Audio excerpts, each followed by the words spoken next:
India മുന്നണിയിലെ എംപിമാർ ഇന്നലെ ഇലക്ഷൻ കമ്മീഷനിലേക്ക് മാർച്ച് നടത്തി.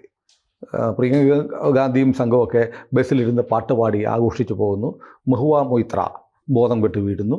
ഇങ്ങനെ ഒരു വലിയ ഒരു പൾപ്പ് ഷോ ഇന്നലെ ദില്ലിയിൽ നടന്നു. ഈ സമരം ചേട്ടൻ കണ്ടിരുന്നോ? എങ്ങനെയുണ്ട് സമരത്തിൻ്റെ പോക്ക്? ഞാൻ ഒരു വർഷം മുമ്പ് നമ്മൾ സംസാരിക്കുമ്പോൾ ഞാനൊരു ഡോക്യുമെൻ്റ് സുനിലിനെ കാണിച്ചിട്ടുണ്ട്. റിജീം ചേഞ്ച് അല്ലേ? 199 ways ഓഫ് റിജീം ചേഞ്ച്. അതിനകത്ത് ഒരു മാർഗമാണ് ഈ കാണിക്കുന്നത്. ഇപ്പോൾ ഷെയ്ഖ് ഹസീനയെ അവർ ഇറക്കി വിട്ടത് എങ്ങനെ? തെരഞ്ഞെടുപ്പിലല്ല, തിരഞ്ഞെടുക്കപ്പെട്ടത് ഷെയ്ഖ് ഹസീനയാണ്. പക്ഷേ അത് പറ്റില്ല, അതൊന്നും ശരിയാവില്ല എന്ന് പറഞ്ഞിട്ട് കുറേ ആൾക്കാർ ഇറങ്ങിയിട്ട് ഒരു ബഹളമൊക്കെ വെച്ച് നിയന്ത്രണം പോയി ഷെയ്ഖ് ഹസീന നാട് വിട്ടുപോയി. ഇങ്ങനെ റജീം ചെയ്ത് നടക്കുക, അട്ടിമറി നടത്തുക. ഇപ്പോൾ താമസിയാതെ നോക്കിക്കോ, പാകിസ്ഥാനിൽ അട്ടിമറി നടക്കും. ആസിം മുനീർ അധികാരത്തിൽ വരും. അതിൻ്റെ എല്ലാ ലക്ഷണവും കാണുന്നുണ്ട്. ഷഹബാസ് ഷെരീഫ് വല്ലാതെ പേടിച്ചിരിക്കുകയാണ്. ഇത് അട്ടിമറി നടക്കാതിരിക്കാൻ വേണ്ടിയിട്ടാണ് ആസിം മുനീറിനെ ഫീൽഡ് മാർഷലാക്കിയത്. എന്നാലെങ്കിലും ചേട്ടാ എന്നെ കസേരന്ന് തള്ളിയിടരുത്. ബട്ട് സാധാരണഗതിയിൽ പാകിസ്ഥാനിൽ ഓരോ യുദ്ധം കഴിയുമ്പോഴും അവിടെ അധികാരമാറ്റം ഉണ്ടാകും, പട്ടാള വിപ്ലവം ഉണ്ടാകും. ചോരയൊന്നും ചൊരിയില്ല, സിവിലിയൻസ് കൂട്ടിക്കളയാൻ ഷഹബാസ് ഷെരീഫ് എങ്ങോട്ടെങ്കിലും ഇംഗ്ലണ്ടിലോ എവിടെയെങ്കിലും പൊക്കോളാം. അങ്ങനെ ഈ അട്ടിമറിയിലൂടെ അധികാരമാറ്റം. രണ്ടും സമാധാനപരമാണ്. ഇവിടെ ജനം ബഹളം വെച്ചിട്ട് ഷെയ്ഖ് ഹസീനയെ ഓടിച്ചു. അവിടെ പട്ടാളം നെറ്റി ചുളിച്ചിട്ട് സിവിലിയൻ ഭരണാധിപത്യത്തെ ഓടിക്കുന്നു. അപ്പോൾ this is what is being tried in India now. ഇതിനു മുമ്പും ചെയ്തു, കാർഷിക സമരത്തിൽ ചെയ്തു, CAAയിൽ ചെയ്തു, വിജയിച്ചില്ല. കാർഷിക സമരത്തിൽ ഭാഗിക വിജയം എന്ന് പറയാൻ കാർഷിക ബില്ല് പിൻവലിച്ചു, മോദി പിൻവലിച്ചു. ബട്ട് സ്റ്റിൽ അതുകൊണ്ട് അവർക്ക് തൃപ്തിയായിട്ടില്ല. മോദിയെ ഇറക്കിവിടുക, തെരഞ്ഞെടുപ്പിലൂടെ ഇറക്കിവിടാൻ സാധ്യമല്ല. അപ്പോൾ തെരഞ്ഞെടുപ്പ് പ്രക്രിയ തന്നെ ഒരു തട്ടിപ്പാണെന്നും തട്ടിപ്പിലൂടെയാണ് മോദി അധികാരത്തിൽ വന്നതെന്നും വരുത്തുക. അതിങ്ങനെ ഡൗൺ ദ ലൈൻ എല്ലാവരും അങ്ങ് റിപ്പീറ്റ് ചെയ്യും. ഇപ്പം നമുക്ക് കേരള രാഷ്ട്രീയത്തിലെ മാന്യന്മാരിൽ മാന്യന്മാർ എന്ന് എല്ലാവരും സർട്ടിഫൈ ചെയ്യുന്ന മനുഷ്യനാണ് തൃശ്ശൂരെ സുനിൽകുമാർ. ആ സുനിൽകുമാർ ആബ്സല്യൂട്ട്ലി അമാന്യമായ ആർഗ്യുമെൻസുമായിട്ട് രംഗത്തിറങ്ങിയിരിക്കുന്നുണ്ട്. ആരും പ്രതീക്ഷിക്കാത്തൊരു മാറ്റമാണത്.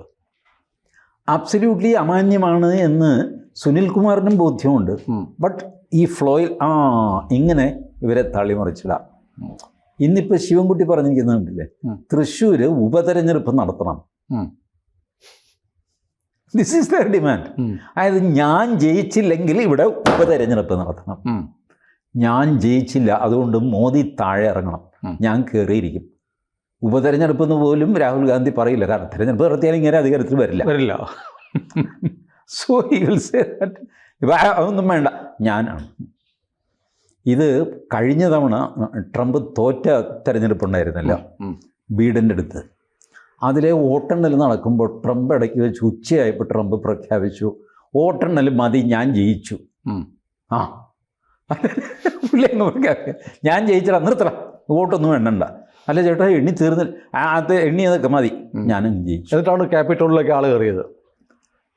ഈ പരിപാടിയാണ് രാഹുൽ ഗാന്ധി ചെയ്യുന്നത്.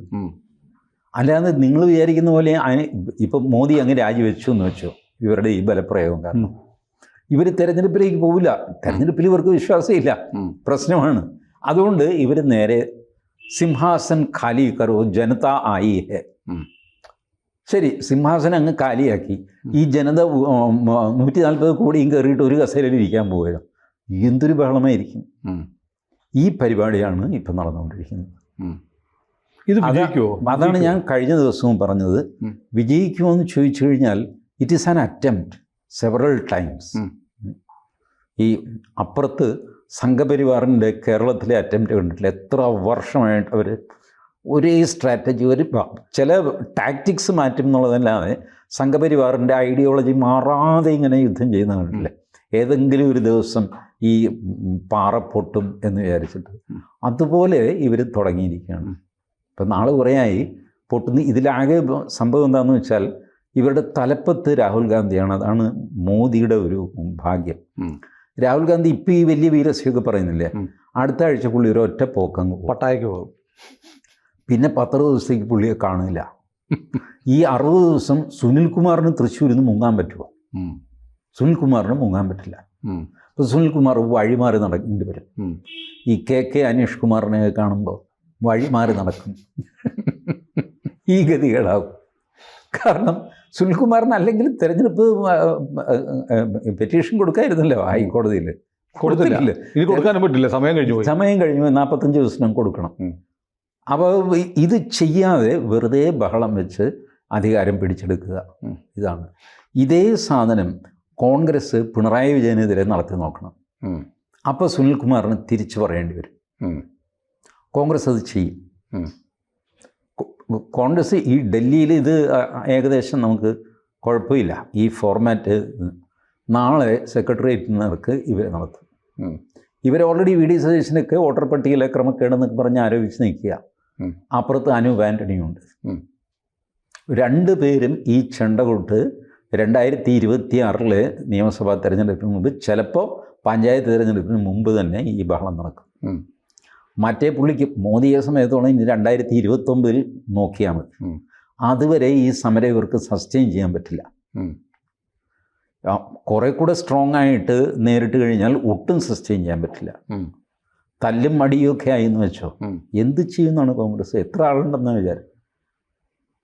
ഞാൻ പറയട്ടെ, കൗണ്ടറായിട്ട് BJP അവിടെ പ്രകടനങ്ങൾ സംഘടിപ്പിക്കാൻ തുടങ്ങിയെന്ന് വെച്ചോ, എന്ത് ചെയ്യും കോൺഗ്രസ്?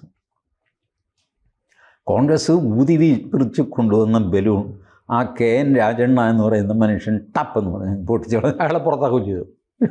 പുറത്താക്കി.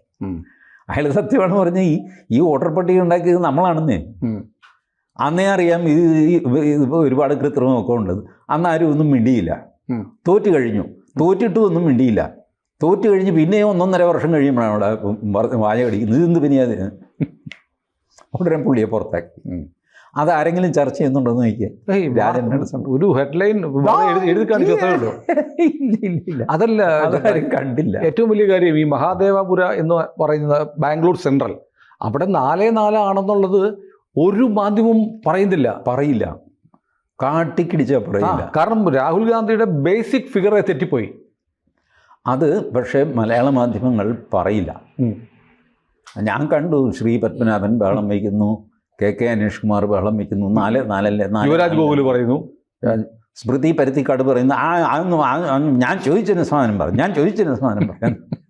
നിങ്ങൾ ചോദിച്ചതിൻ്റെ സമാധാനം തന്നെയാണ് ഞാനീ പറഞ്ഞത്. അതല്ല അങ്ങനെ പറയരുത് എന്നൊക്കെ പറഞ്ഞു.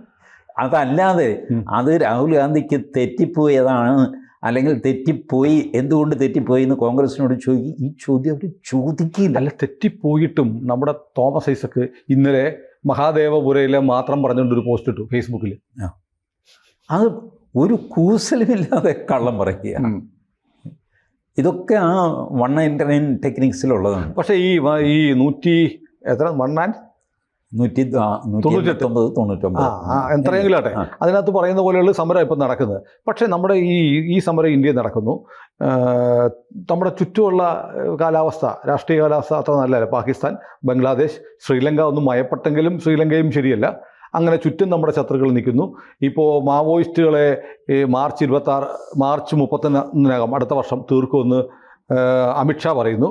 മാവോയിസ്റ്റ് മേഖലയിലുള്ള നിന്ന് വന്ന 2 കന്യാസ്ത്രീകളെ അറസ്റ്റ് ചെയ്തപ്പോൾ സഭാ പ്രശ്നം ഉണ്ടാക്കുന്നു. മണിപ്പൂർ വീണ്ടും ഇങ്ങനെ കുത്തിപ്പൊക്കാൻ ശ്രമിക്കുന്നു. അങ്ങനെ അകത്തും പുറത്തുമായി ഇതെല്ലാം കൂടെ ഒരേപോലെ തീ പിടിപ്പിച്ച് ഒരു ഭരണം അട്ടിമറി നടത്താനുള്ള നീക്കം ഉണ്ടാകും. അതാണ് നടന്നുകൊണ്ടിരിക്കുന്നത്. ഇത് ഇപ്പം തുടങ്ങിയതുമല്ല. 2014 മോദി അധികാരത്തിൽ വന്നപ്പോൾ മുതൽ തുടങ്ങിയതാണ്. അവിടെ നിന്ന് ഇങ്ങോട്ട് ഓർത്ത് നോക്ക്. ദാദ്രി, അഖ്ലാഖ്, ഉത്തർപ്രദേശിലെ സ്ഥലമാണ് ദാദ്രി. പക്ഷേ അതിൻ്റെ കുറ്റം മോദിയുടെ തലയിലായിരുന്നു. അത് കഴിഞ്ഞിട്ട് പള്ളിക്കെതിരെ നിരന്തരാക്രമണം, ക്രിസ്ത്യൻ പള്ളിക്കെതിരെ. അത് ഒരു 4-5 മാസം അത് നിന്നു. ഒരുത്തൻ കള്ളു കുടിച്ച് നടന്നു പോകുന്ന വഴിക്ക് കപ്പേളയിൽ തിരുരൂപം, എന്ത് തിരുരൂപം, അതിൽ ഒരു മാലയുണ്ടായിരുന്നു. ആ മാല തട്ടിക്കൊണ്ടാവും പോയി. അത് വിൽക്കാൻ ചെന്ന് കഴിഞ്ഞപ്പോഴാണ് അത് വെറുതെ ഇട്ടിരിക്കുന്ന ആലയല്ലേ, അതിന് കാശൊന്നും കിട്ടിയില്ല. അവസാനം പോലീസ് അവനെ പിടിച്ചു. അതിനു മുമ്പേ മോദിയെ ഇവിടെ വകവരുത്തി കഴിഞ്ഞു. അന്ന് നമ്മുടെ ഈ വേണു ബാലകൃഷ്ണൻ ഒക്കെ നയിക്കുന്ന സംഘമായിരുന്നു. വിനു വി ജോൺ, മാതൃഭൂമിയിൽ വേണു ബാലകൃഷ്ണൻ, അങ്ങനെയൊക്കെയുള്ളവർ, റിപ്പോർട്ടർ ചാനൽ നികേഷ് കുമാർ, ഇവരൊക്കെ ആയിരുന്നു ആ നരേറ്റീവ് ഓടിച്ചത്. അപ്പോൾ അന്ന് മുതൽ ഈ പരിപാടിയുണ്ട്. മോദി അധികാരത്തിൽ വന്ന ദിവസം തന്നെ, മോദി അധികാരത്തിൽ വന്നപ്പോൾ ഈ ഓപ്പോസിഷനുണ്ടായ കയ്പ് കറക്റ്റ് അറിയണമെങ്കിൽ തൃശ്ശൂർ പോയാൽ മതി. സുരേഷ് ഗോപി ജയിച്ചപ്പോൾ ഇപ്പോൾ അവർക്കുണ്ടാകുന്ന ആ പ്രയാസമുണ്ടല്ലോ, അതേ പ്രയാസം ത്രൂ ഔട്ട് ഇന്ത്യ ഇവർക്കുണ്ടായി മോദി അധികാരത്തിൽ വന്നു. ബട്ട് 2019 മോദി വീണ്ടും കൂടുതൽ ഭൂരിപക്ഷത്തോടെ അധികാരത്തിൽ വന്നു. 2024 സീറ്റ് കുറഞ്ഞു. എന്നിട്ട് ഇവർക്ക് തൃപ്തിയാകുന്നില്ല. ഇവരുടെ ബേസിക് വോട്ട് ചോരിയാണല്ലോ. മോഷ്ടിച്ചാൽ ഈ നരേന്ദ്രമോദിക്ക് ഒരു 300 സീറ്റ് മോഷ്ടിക്കുന്നു. അതെ, 240 മോഷ്ടിക്കുന്നത് എന്തിനാ എനിക്ക് മനസ്സിലാവും. അല്ല, ഈ ഇപ്പോൾ ഇന്നലെ തുടങ്ങിയ ഈ സമരം കണ്ടിന്യൂ ചെയ്യുകയാണ്. പാർലമെൻറ്റ് വിരിഞ്ഞു കഴിഞ്ഞാൽ പിന്നെ ആ സമരത്തിൻ്റെ കാറ്റ് പോകും. എന്തായാലും ഇത് ഈ സമരം വീണ്ടും ഒന്ന് ആക്സിലറേറ്റ് ചെയ്ത് രാജ്യം മുഴുവൻ വ്യാപിക്കാൻ സാധ്യതയുണ്ടോ? അതാണ് അവരുടെ ഡിസൈൻ. വ്യാപിക്കുമോ ഇല്ല എന്നുള്ളത് BJPയുടെ റിയാക്ഷൻ പോലെ ഇരിക്കും. ഈ ഇവരില്ലേ, പ്രിയങ്ക ഗാന്ധി കൈകൊട്ടി പാടുന്നില്ലേ, അത് ഇതാണ്, ഇതിൻ്റെ ലക്ഷണമാണത്. ഈ 189 ടാക്ടിക്സിൽ ഒന്നാണ് ഈ സാധനം. ഇതിവിടെ കേരളത്തിൽ DYFIക്കാർ, പോപ്പുലർ ഫ്രണ്ടുകാർ, SDPIക്കാർ ഒക്കെ പാട്ടിലൂടെയാണ് ഇപ്പോൾ കാര്യം നടത്തുന്നത്. എത്രയോ കാലമായിട്ട് പാട്ടുകളാണ്. എന്താ, ചരിത്രം അറിഞ്ഞിട്ട് വാ, ചോദിച്ച് പറഞ്ഞിട്ട് വാ എന്നൊക്കെ പറഞ്ഞ് ആ താളം എങ്ങനെ. അതുകൊണ്ടാണ് ആ താളത്തിൽ തെറിപ്പാട്ട് പാടുന്ന വേടനെ ഇവർക്ക് ഇഷ്ടമായ വേടനെ പിടിച്ച് പൊക്കിയില്ലേ. എവിടെയാണെന്ന് പോലും അറിയത്തില്ല, ഒളിവിലാണ് അനുഭവം. അത് ക്ലിഫ് ഹൗസിലുണ്ടാകും. പിന്നല്ല എവിടെ പോകാനാണ്. ഇവർക്ക് പ്രിയപ്പെട്ട ആളാണ്. ഭാരതീയ സംസ്കാരത്തെ തകർക്കാനായിട്ട് അവർ കണ്ടുപിടിച്ച ഒരു പ്രേതമാണ് വേടൻ. അവൻ ഒരു പെണ്ണ് കേസ് വന്നു കഴിഞ്ഞപ്പോൾ ഇവൻ മുങ്ങി. അവന് പിന്നെ ഇന്ത്യയെ തകർക്കണ്ട, ഒന്നും ചെയ്യണ്ട ആ രീതിയിൽ. ഏതായാലും ആ കലാപരിപാടിയാണ് നടന്നുകൊണ്ട് അതിനു വേണ്ടിയിട്ടുള്ള ശ്രമമാണ് നടക്കുന്നത്. കൂടുതൽ വാർത്തകളും വിശേഷങ്ങളും നിങ്ങളിലേക്ക് എത്താൻ ABC മലയാളം സബ്സ്ക്രൈബ് ചെയ്യുക, ബെൽബട്ടനും അമർത്തുക.